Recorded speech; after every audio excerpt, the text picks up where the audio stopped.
Nous sommes toujours en cours de reportage à Port-au-Prince, en Haïti. Vous voyez derrière moi ces tentes qui sont, dans le fond, le fruit du séisme qu'il y a eu en janvier 2010, ici à Port-au-Prince. Et encore aujourd'hui, des milliers de personnes habitent sous ces tentes. Et auparavant, c'était un terrain de soccer. Pour nous parler de toute la situation en Haïti, pour nous parler de lui, j'ai à côté de moi M. Jean-Paul Lachance. Bonjour Jean-Paul. Jean-Paul est celui qui nous accueille, nous, le groupe de Québécois, l'abbaye Vrancourt, Mme Marianne, nous aussi, une jeune dame de Montréal.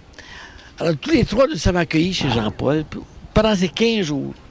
Alors, merci de ton accueil, Jean-Paul. Ça me fait plaisir. Et j'aurais le goût, depuis qu'on se connaît un peu plus, de faire en sorte que nos téléspectateurs eux-mêmes te connaissent plus. Tu es Jean-Paul, tu viens du Québec, mais d'où en particulier? De Saint-Jean-de-la-Lande, dans la Beauce. Et tu as vécu comment? C'est quoi ton petit peu d'histoire de vie qui t'amène après ça? T'as engagé, mais disons, parlons du début, là. Tu viens d'une famille nombreuse? Ma famille était de Saint-Jean-de-la-Lande, dans la Beauce. Nous étions 7 garçons, 7 filles. 14 pour le total. Et moi, je suis le dernier des garçons et le plus beau. On n'en doute pas. Ah oui. Et puis, à un moment donné, tu t'es engagé dans la voie religieuse, je pense. Hein? Oui. C'est dans quel cadre? Bon, quand j'étais petit, on faisait la prière en famille, le chapelet. Je voyais mon père au pied de la croix prier. Et à 6 ans, je voulais déjà devenir missionnaire en Afrique. Ça a pris 35 ans après, avant que je puisse réaliser ce beau rêve. Et tu t'es entré dans quel institut missionnaire, si on peut dire? L'Institut séculier Pédis de Québec. Et pour ceux qui sont plus familiers avec la question religieuse, on sait que l'archevêque de Québec actuellement, qui est Monseigneur Gérald Delacroix, est un membre de l'Institut séculier Pédis avec qui tu as vécu. Oui. Je suis entré 1 an avant lui, j'ai vécu avec lui. J'ai eu une expérience en Colombie de 6 mois avec lui. Très, très intéressant, oui. Parle-nous donc un petit peu brièvement, là. Qu'est-ce que c'est que l'Institut séculier Pédis dans lequel tu es entré? L'Institut séculier Pédis a comme mission, les petits, les pauvres, remplir le ciel à craquer par 100 000 moyens. L'évangélisation sous toutes ses formes. Et puis, bon, tu as vécu sûrement quelques années à faire du ministère ou du travail là, à l'intérieur de l'Institut. Mais comment est-ce qu'on t'a proposé à un moment donné de te rendre en Haïti? Oui, je travaillais depuis 25 ans à la revue Je Crois, à l'imprimerie, la Maison du Renouveau, pour les œuvres de l'Institut. Et un jour, on m'a dit, Jean-Paul, t'as assez donné. Va donner à ton tour. Alors, j'ai eu une première expérience en Colombie avec Monseigneur Lacroix. Et après ça, les pauvres me manquaient parce que c'est un milieu très dangereux. Et quand je suis arrivé en Haïti, ça a été pour la vie. J'ai dit, j'arrive ici pour la vie. Tellement j'aime ce pays. Et ça fait combien de temps que tu œuvres ici en Haïti? Ça fait 15 belles années déjà. Et je pense que nécessairement dans les 15 ans, donc tu as vécu les années dernières, tu as vécu le mois de janvier 2010, ce fameux tremblement de terre qui a secoué Haïti. On a entendu plusieurs reportages là-dessus. Toi-même, comment tu as vécu ça? Où étais-tu à ce moment-là? Qu'est-ce que tu as vécu? Bon, ma mission en Haïti, c'est au mouroir des Sœurs de Mère Teresa. Donc, je veux dire, ou plutôt si on revient sur le tremblement de terre, comment tu l'as vécu, toi, le tremblement de terre, le séisme? OK, j'arrivais de mon travail chez les Sœurs de Mère Teresa. J'étais imbibé par une belle parole de malade qui m'a dit, qui me regardait sans arrêt, il m'a dit « Jésus est en toi ». Alors, je retourne chez moi et là, j'ai vécu le tremblement de terre. Là, je vous dis que c'est toute une affaire. Quand je suis sorti de ma chambre, j'étais déjà dehors. Et l'église où il y avait une réunion de prière, 300 à 400 personnes, elle était écrasée complètement. Oui. Et puis comment, qu'est-ce que ta première impression, ton premier choc, quel a été-il, puis tes premières actions aussi? OK, les premières actions, ça a été de coucher dehors le premier soir. Et le lendemain, j'étais dans les décombres de l'église, sortir deux madames qui étaient prises. Et j'ai commencé à faire des pansements pour les blessés. Ils arrivaient par centaines, de 6 heures le matin jusqu'à minuit. Entendais-tu des cris aussi des gens qui étaient désespérés? Pas désespérés, des cris de louange, de prière. Merci Seigneur Jésus, tu nous as gardé la vie. Et tu as vécu le tremblement de terre, donc, et puis tu as continué de travailler. Tu as changé d'endroit, tout simplement, parce que ton endroit t'a détruit. Et tu es arrivé ici, tout près du mouroir de Mère Teresa. Si tu nous parlais, bon, de tes 15 ans, on arrivera à parler évidemment du mouroir de Mère Teresa, c'est central dans ta vie. Mais si tu nous parlais maintenant, comment ça se vit en Haïti? C'est quoi, après 15 ans, l'âme haïtienne, des Haïtiens? Comment tu pourrais décrire ce que tu vis? Le cœur de l'Haïtien, c'est le cœur de Dieu. Les pauvres. On touche le cœur de Dieu. Non seulement dans les malades, mais dans la population, où les gens ont soif d'espérance, ils veulent travailler. Ils espèrent aussi que le pays va se reprendre en main. Moi, je pense qu'il y a beaucoup d'espérance. Et puis, si on arrive maintenant à ton travail principal, on en a été témoins, nous autres, hein? Ton travail principal, c'est le mouroir, l'hôpital de Mère Teresa. Oui. Si tu décrivais cet hôpital-là, les sœurs que tu fréquentes, puis ton travail à toi, précisément.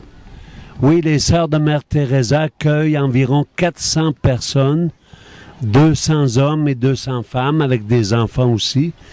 Et mon travail, c'est de couper les cheveux, la barbe, les ongles, donner des massages aux malades et leur parler, les écouter. Et c'est vraiment Jésus que je touche et que je côtoie la journée. Oui, je peux donner un peu dans le même sens, je peux donner mon expérience personnelle pour avoir travaillé avec toi, là. Au moment où on enregistre ce reportage, on est au début décembre, et le 6 décembre dernier, il se trouvait que c'était mon 41e anniversaire d'ordination. Nous avons célébré la messe à cette occasion-là. Et les circonstances ont fait qu'immédiatement, tu m'as invité à aller donner des massages aussi pour t'accompagner. Hein? Oui. Moi qui n'ai jamais fait ça de ma vie, qui n'ai jamais pensé... Je pensais que ça demandait des mains. Ça demande aussi, hein? Des mains bien préparées. Mais il reste que c'est comme un don, hein? Et d'avoir vécu ça, de donner des massages à des gens, c'est comme si c'était... J'étais encore avec toi. Oui. Le Christ lui-même, hein? Le Christ qui est sur la table de l'Eucharistie, mais là, on a vu le Christ qui est la table, hein, la table de la souffrance qui devient la table du réconfort. Hein? Et je peux témoigner avec toi que même la peau des personnes devient plus belle. Ah oui. Le visage des personnes devient plus beau. Alors toi, tu vis ça à longueur d'année. Oui. C'est quoi qui monte en ton cœur? Quand il y a eu le tremblement de terre, j'ai touché à Jésus ensanglanté sur la croix. Quand je retourne au mouroir, je touche à Jésus souffrant encore sur la croix.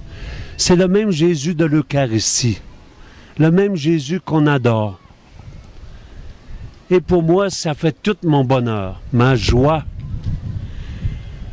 Je ne suis pas venu en Haïti pour construire des écoles, des routes, donner de l'argent, non. Je suis venu donner Dieu aux Haïtiens. Et on peut peut-être terminer par ça, là. Toi, tu es venu. Maintenant, je pense que depuis un an et demi, tu es favorisé. Dans un sens que tu as maintenant des locaux. Oui. Hein? On dit qu'on habite chez toi. Donc, on peut dire que tu as des locaux pour accueillir quelques personnes. Oui. Si jamais il y a des personnes qui nous regardent, qui veulent venir seulement comme coopérants, pour un temps X, nous autres, on est venus pour 15 jours, des gens peuvent venir pour 15 jours, des fois pour une semaine, pour plus longtemps, peu importe. Qu'est-ce qu'on peut faire?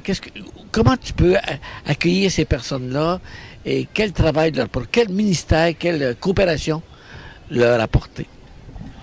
Bon, ils peuvent venir parce que c'est assez grand la maison. On peut accueillir entre 3 et 5 personnes, un petit groupe. Et puis ils viennent avec moi au mouroir. Ils vivent un parcours de foi.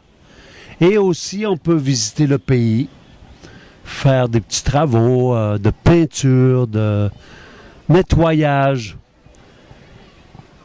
Et les gens nous aiment. Nous, les Canadiens, les gens nous aiment beaucoup. Et puis ça, on peut dire ça aussi, hein, qu'on parle de témoignage de foi, de parcours de foi, bien c'est une foi, je dirais, universelle. C'est pas nécessaire des catholiques, on peut être catholique pratiquant, là, ça c'est sûr, hein, mais c'est une foi large. Hein. Oui. C'est un peu l'abnégation de soi-même. On s'oublie pour penser aux malades et se donner aux autres. Et puis, on peut même joindre l'utile à l'agréable. Oui. Ah, tu nous emmenais à la plage aussi. Puis, on a fait on est au centre-ville.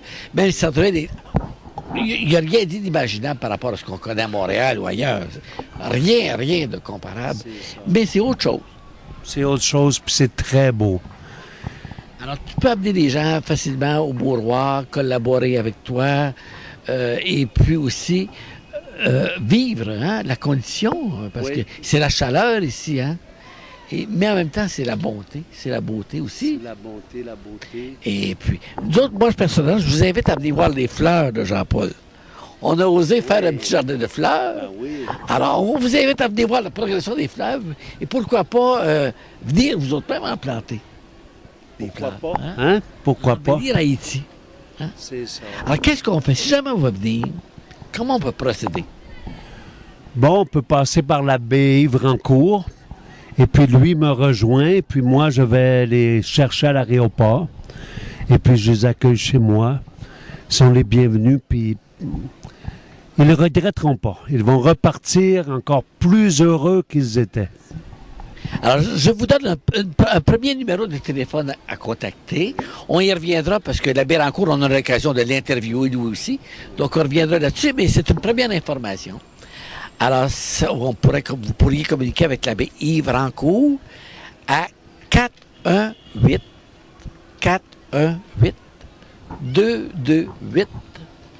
418-418-228-4965. C'est un premier point.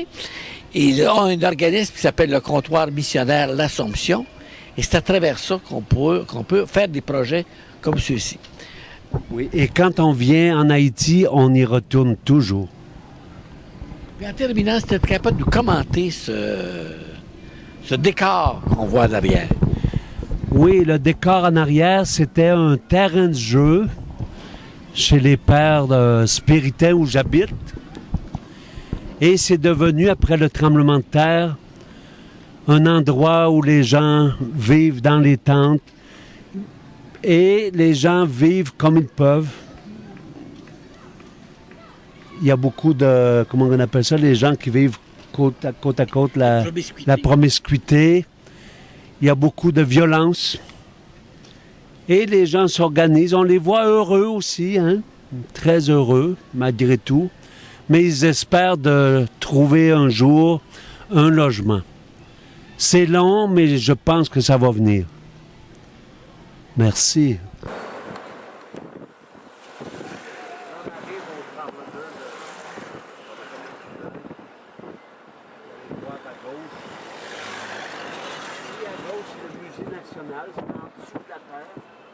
C'est juste des peintures, c'est pas extraordinaire. C'est Aristide qui a fait ça la tour pour